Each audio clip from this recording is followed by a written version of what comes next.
देखिए आज गुणनखंड करना बता रहे हैं। कल बताया था गुणनखंड करना, वैसे ही ये गुणनखंड करेंगे। कैसे? ये दो घात समीकरण है, तो कैसे करेंगे? यहाँ दो घात के संग जितनी संख्या गुणाना है उसका अचर पद में गुणा करेंगे। अचर मतलब जिसके संग x नहीं है, तो 3 का गुणा 6 में करेंगे। तो 3 का गुणा तिछक, 3 का गुणा कितने में करेंगे? माइनस की 6 में। मैंने बताया था गुणा करेंगे तो चिन्ह जरूर देखेंगे, क्योंकि चिन्ह का बहुत असर पड़ता है। जब प्लस की संख्या है ये माइनस की, तो प्लस और माइनस, एक प्लस एक माइनस। मैंने बताया था कि अलग अलग चिन्ह की संख्या हो तो उसका गुणा क्या आता है? माइनस। तो तिछक 18 कितना हो गया बड़ा? माइनस का 18। हमने कहा था जैसी संख्या है अलग अलग चिन्ह की संख्या है तो अलग अलग चिन्ह की दो संख्या में टूटेगा। अगर सम चिन्ह की दोनों संख्याएं जिनका गुणा होता है तो सम चिन्ह की संख्या लेंगे। तो ये अलग अलग चिन्ह की है तो अलग अलग चिन्ह की संख्या होगी 18 गुणा होना चाहिए। ऐसी संख्याएं जिनका गुणा 18 हो, लेकिन बीच में क्या है? माइनस का 7। तो एक प्लस की एक माइनस की जब संख्या होगी तो जोड़ या घटाया होगा, तो सम चिन्ह की तो जुड़ती है। अगर जोड़ घटाई की बात हो तो सम चिन्ह की क्या होती है? जुड़ती हैं। और अलग अलग चिन्ह की क्या होता है? घटती हैं। तो गुणा 18 का 18 ही है, तो अलग अलग चिन्ह की तो ये घटेगी। तो ऐसी संख्या जिनका गुणा 18 रहे और घट के बीच में जितना लिखा है उतना ही बचे 7, तो गुणा 18। एक और 18 का गुणा कितना होता है? 18। 2 और 9 का गुणा 18। 3 और 6 का गुणा 18।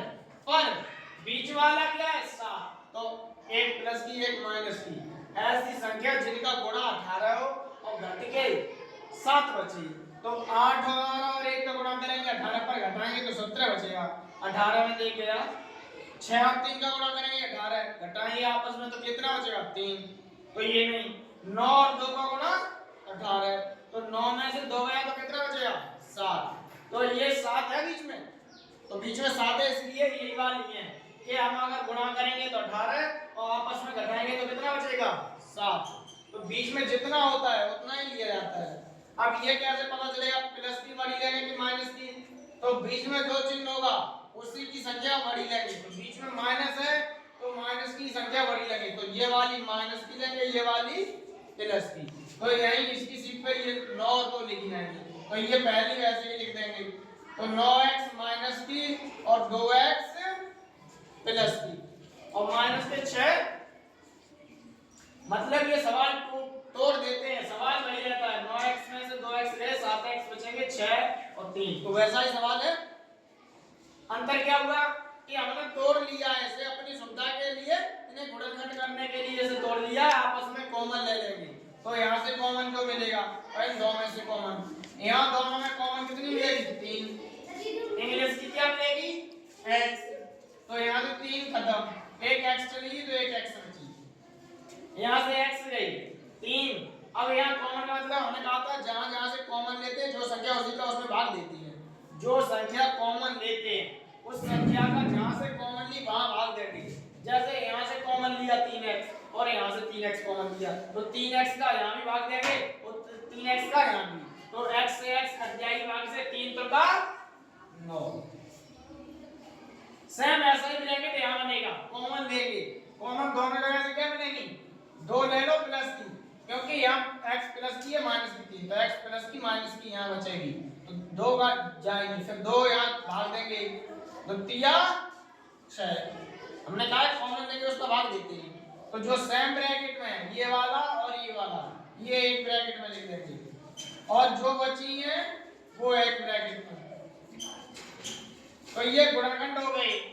अब यहीं से मान भी निकलवा लेते हैं किसका? x का वैल्यू। तो हम बराबर में 0 चला लेंगे। अगर कभी x की वैल्यू पूछे या शून्य पूछे तो तुम्हें क्या करना है? बराबर में 0 लिखना है। और क्या करना है? एक बार इस ये है और एक ये गुणनखंड, तो एक बार इस गुणनखंड के बराबर 0, एक बार इसके बराबर 0। तो यहाँ लिख देंगे जब x माइनस 3 बराबर 0, तो ये 3 है वासा ये प्लस की हो जाएगी, तो x बराबर 3। अब इस गुणनखंड के बराबर 0 लिख देंगे जब 3x + 2 बराबर 0। तो ये दो भाजक उधर जाएंगी तो माइनस की हो जाएंगी और ये 3 इसके बट्टे में जाएंगी तो x बराबर -2/3। ये है गुणनखंड। ये x की वैल्यू आ गई। शून्य किन्हीं को बोलते हैं, क्या बोलते हैं? शून्य किन्हीं को, x की वैल्यू को y में वापस लो, y की वैल्यू लिख देगी तो ये शून्य बोलते हैं। यहां तक जो आता है उसे गुणनखंड बोलते हैं। हो गया सवाल।